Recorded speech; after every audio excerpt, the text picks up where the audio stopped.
Guys, it's me again, Jackie Kelly, and I promised One Crow that I would do one more video, and what I want to cover is kind of closing everything down as far as your pendulum work and going over a few other things.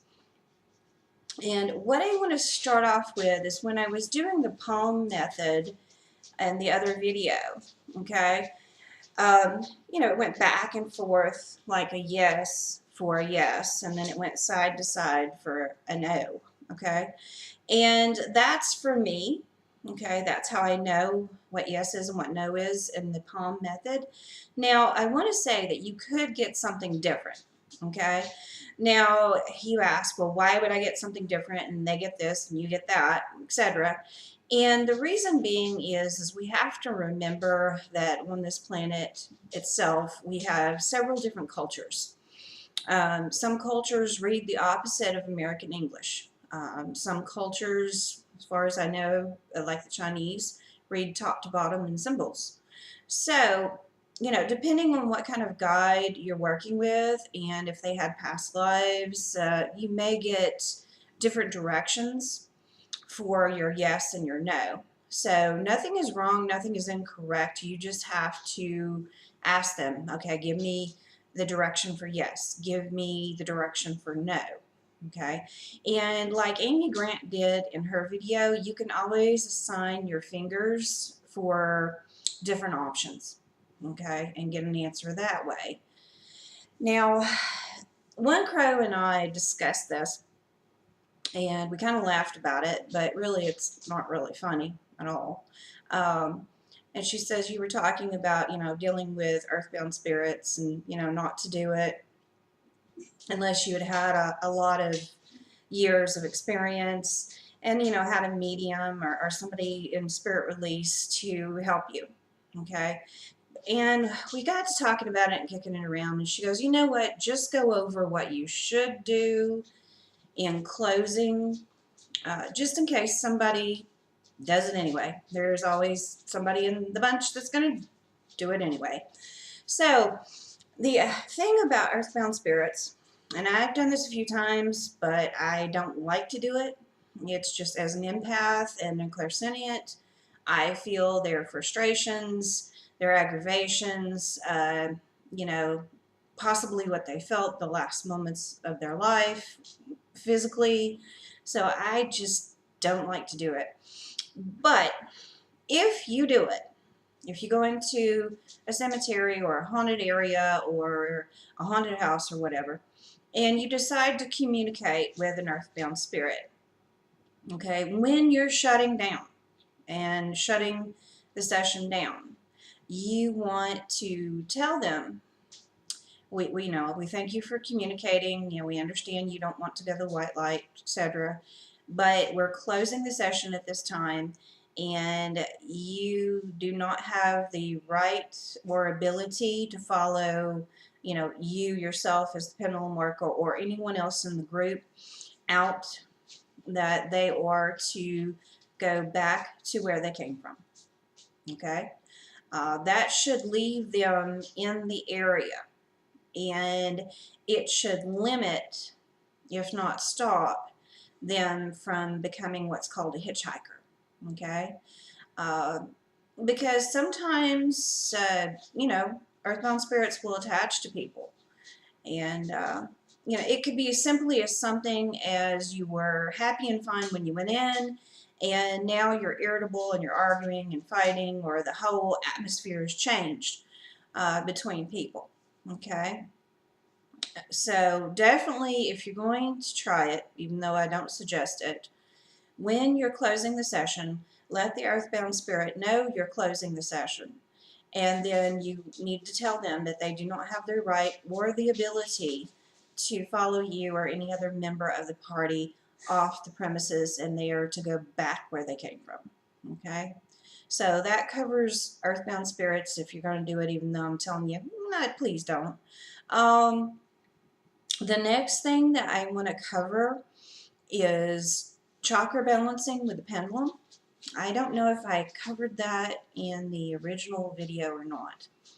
Now, this takes on a variety of different quirks depending on who you are, what you're sent here in this life to do, etc.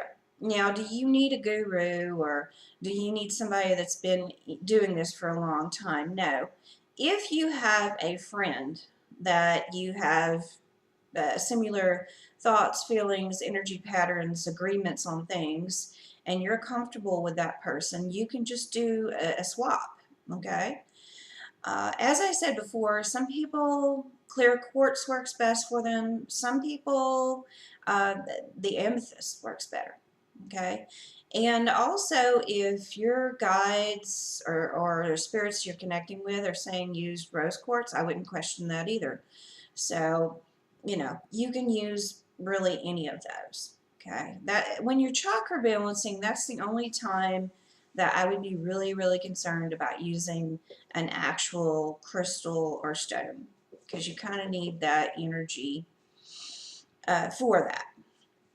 Now, what I'm about to explain is the way that I work. And the reason I work this way is my guides have led me and given me information and told me to work this way. And what I do is I start with the root. Okay, a lot of people I'm seeing on videos on YouTube and stuff, they're starting at the crown and they're working down. My guides are telling me, no, no, no, no, no, no, you start at the root and then you work up, because they're telling me that if the root chakra is imbalanced or any other lower chakra is imbalanced, that you're not going to be able to get anything much done with the ones as you go up. So my guides have told me start at the root. Okay, so for me and what my guides and I have agreed on as far as understanding, if I get the pendulum swinging in a circle over a chakra to the left really fast, counterclockwise, that means that that chakra is closed up or is muddied, or it's not working right and it's closing up. Now, if it swings really fast clockwise, like super fast clockwise, then it means it's overactive. What I want to see is I want to see the pendulum. I want to see it go clockwise, but I want to see it go clockwise slowly. And then after a few turns, it needs to kind of just stand still. And that's how I know that if it turns slowly clockwise and then stands still after a while, that chakra is in pretty good shape. Okay? And I'm going to try and give One Crow a chakra chart so you can kind of see, what everything's connected to, emotions, etc., the positives, the negatives of it, etc. And there's plenty of chakra balancing music, videos, whatever on YouTube. You don't have to spend a lot of money, okay? If you've got a YouTube account, just go there and meditate and listen to the chakra balancing music. That's also another thing that will help tremendously, okay? So we don't have to spend a lot of money necessarily to be spiritual or be working on ourselves all the time. Just keep that in mind. Now, the next thing that I wanted to go over is I talked about having my salt and having my water and my incense and my candles and stuff. And I do always suggest a white candle and a prayer, if nothing else. Never do tarot reading, pendulum work, or anything without at least lighting a white candle and doing a protective prayer, however you see fit to do it. Now, I wanted to say the reason that I have all those things up there, if you're Wiccan, you kind of know why I have them up there. But, they're all just protective layers and they all have their own reason for being there. And when I finish a pendulum session, what I do is when I finish and I close out the session, and when you're talking to your own guides or just doing it for yourself, thank them and tell them that you're closing the session. Okay? Now, if you have actually drummed up a deceased person, then the next thing you need to do if you're dealing with a deceased person is you need to tell them that you are releasing them back into the spirit world.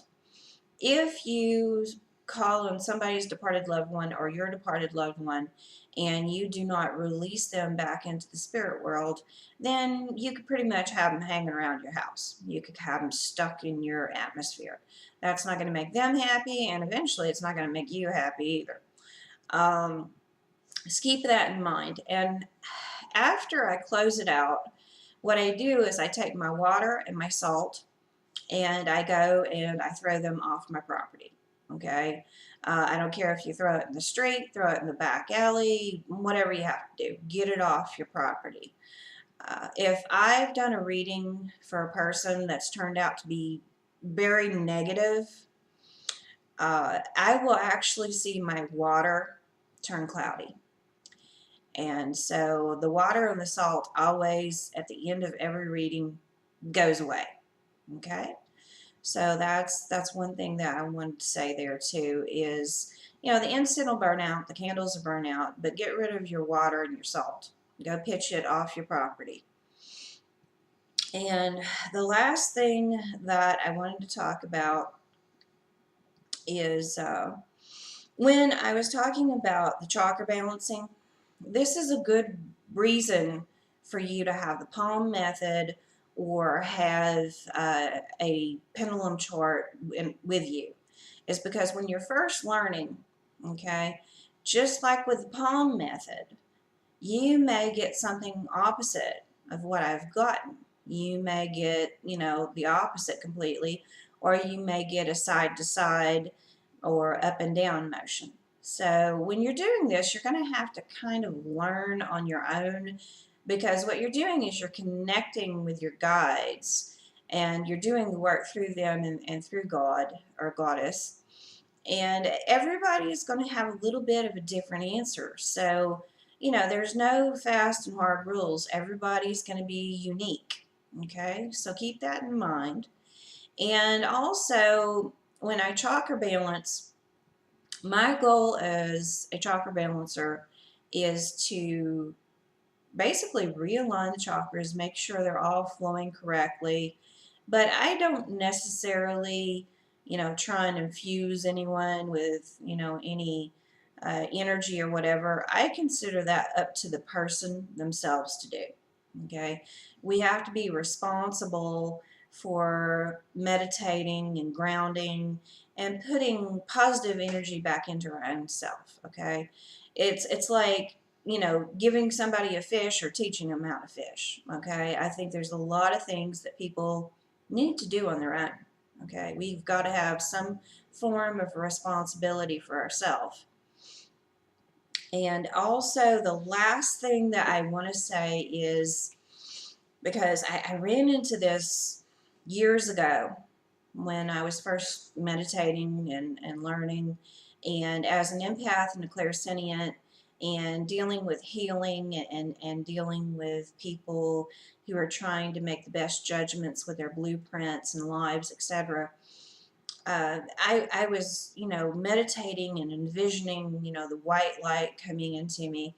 And honestly, it kind of made me feel like, ugh, And I had a teacher, and she goes, well, you're an empath, you're clairsentient, and you're here to work with people in the here and now, not necessarily deceased, and you're not a medium, so you're not dealing with spiritual entities or deceased loved ones. And she says, you need to focus on bringing in gold light. And she says, gold light is still, Mother, Father, God, but it's better suited for us here and now in our human existence. So hopefully that will be helpful for you guys. And hopefully this sums up everything that I didn't go over in my first video.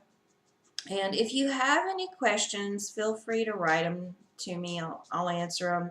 I'm not one as the crow flies every day, but if I get on there and I see somebody has asked me a question, I'll be glad to answer it. So just let me know. And I hope that this second video has been clarifying and positive for you. And that's it. I wish you love and light, guys.